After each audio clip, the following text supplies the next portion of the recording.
الحمد لله وحده والصلاة والسلام على من لا نبي بعده أما بعد. قال الله تعالى في القرآن المجيد والفرقان الحميد: فأعوذ بالله من الشيطان الرجيم. بسم الله الرحمن الرحيم. يا أيها الذين آمنوا قوا أنفسكم وأهليكم نارا. గౌరవనీయులైన అతిథుల్లారా, ఉపాధ్యాయుల్లారా, పెద్దల్లారా మరియు సోదరి సోదరముల్లారా, ఈరోజు నేను మీ ముందు పెట్టబోయే అంశం మన కుటుంబాన్ని నరకాల నుండి రక్షించుకోవడం ఎలా. సోదరి సోదరముల్లారా, అల్లాహ్ సృష్టిలో నరకం కూడా ఒక సృష్టి. నరకం ఒక భయంకరమైన స్థలం. నరకంలో అన్నిటికంటే అగ్ని శిక్ష చాలా ఘోరంగా ఉంటుంది. దీని గురించి మన ప్రవక్త సల్లల్లాహు అలైహి వసల్లం గారు కూడా ప్రవచించారు. ఇది భూలోక అగ్ని కన్నా 69 రెట్లు అధికంగా ఉంటుంది. నరకాగ్నిలో మానవుడు కొన్ని నిమిషాల్లోనే మాడిపోతాడు. ఇలాంటి భయంకరమైన నరకాగ్ని నుండి మనల్ని మరియు మన కుటుంబాన్ని రక్షించుకోవాలి.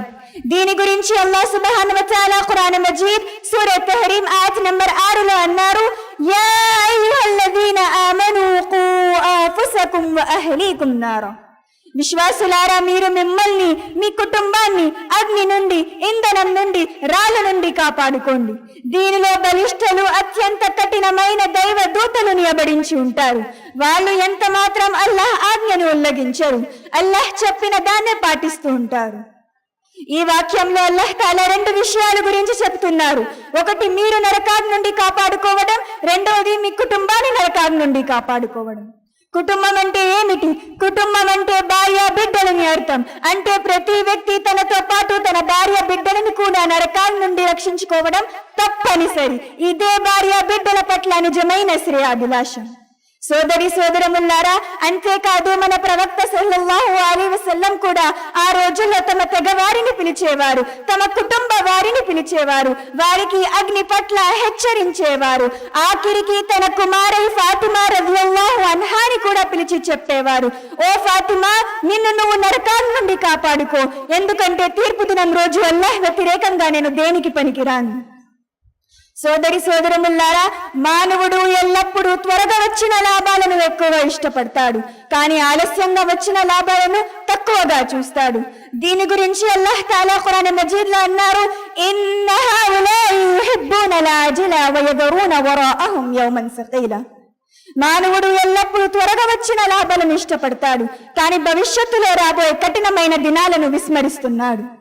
గౌరవనీయులైన సోదరులారా, మానవుడు ఈ స్వాభావిక బలహీనతల వల్ల చాలా మంది తల్లిదండ్రులు ఈ లోకంలో తమ సంతానానికి పెద్ద గౌరవాలు ఇప్పించడానికి, పెద్ద స్థానాలు ఇప్పించడానికి ఎంత కాలం పట్టినా, ఎంత ధనం ఖర్చు అయినా, ఎన్ని కష్టాలు పడినా వాళ్ళు ప్రయత్నిస్తూనే ఉన్నారు.